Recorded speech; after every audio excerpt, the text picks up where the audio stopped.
Regional investors summit की आपने बात की, लेकिन अभी देखिए महाराष्ट्र में आप तो गए, वहाँ पर आपने खूब चुनाव प्रचार किया, ज़बरदस्त जीत भी मिली, आपका योगदान है।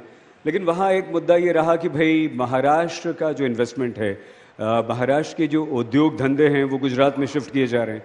तो कैसे आप रीजनल इन्वेस्टर्स को कन्विंस कर पाएंगे कि आप मध्य प्रदेश में आइए, हमारे यहाँ इन्वेस्ट कीजिए?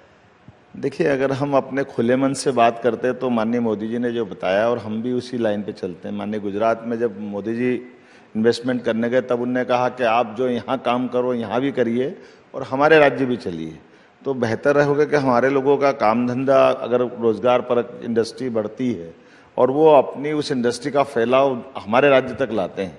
और स्वाभाविक रूप से मध्य प्रदेश वो स्थान है जहाँ हमारी जल संपदा, भू संपदा, भूगर्भ संपदा, सभी प्रकार की अनुकूलता, और देश के मध्य में मध्य प्रदेश, और हमारा लैंड बैंक भी इतना है जो देश में किसी राज्य के पास नहीं है। तो अगर हम अपनी ज़मीन उपलब्ध कराते हैं, बिजली, पानी, सड़क, सारी चीज़ें देते हैं, तो एक उद्योगपति के लिए, और हमारे यहाँ सबसे बड़ी बात लेबर भी बहुत सस्ती भी है और लेबर प्रॉब्लम कभी हुई नहीं, कभी कानून व्यवस्था को लेकर के कभी कोई कष्ट नहीं हुआ।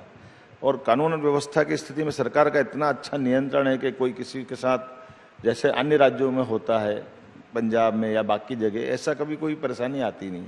तो स्वाभाविक रूप से मजदूर और उद्योगपति दोनों के बीच का रिश्ता निवेश परख है, इसमें इस दिशा में इसकी अच्छाई बताते हैं। और पॉलिसियाँ भी इसी प्रकार से, जैसे मैं आपको बताना चाहूँगा कि अब रेडीमेड गारमेंट्स पॉलिसी की बात करता हूँ तो हमारे यहाँ कपास हमारे यहाँ ही होता है। हमारा कपास तमिलनाडु जाता है और अन्य राज्यों में जाता है जहाँ वो धागे से लेके कपड़ा तक बनाते हैं और फिर निर्यात करते हैं। तो हमने कहा अब हमारे यहाँ ही बनाइए ना कपड़ा। हमारी पर लेबर 5,000 रुपया महीना हम अपना इंसेंटिव दे रहे हैं, तो लेबर को 10 साल तक 5,000 रुपया हमारे यहाँ से दे रहे हैं। तो ये लाडली बहनों की दृष्टि से भी वो होता है जो हम 1250 दे रहे हैं, जिसको 3,000 तक देने वाले हैं। हमने कहा हम तो 5,000 तक देंगे। हमारी बेरोजगारी की दृष्टि से अगर बहनों को रोजगार मिलता है तो इसमें गलत भी क्या है, दोनों तरह की पूर्ति होती है। हम अपना रोजगार भी लगवा रहे हैं और उद्योगपतियों को निवेश के लिए आकर्षित भी कर रहे हैं।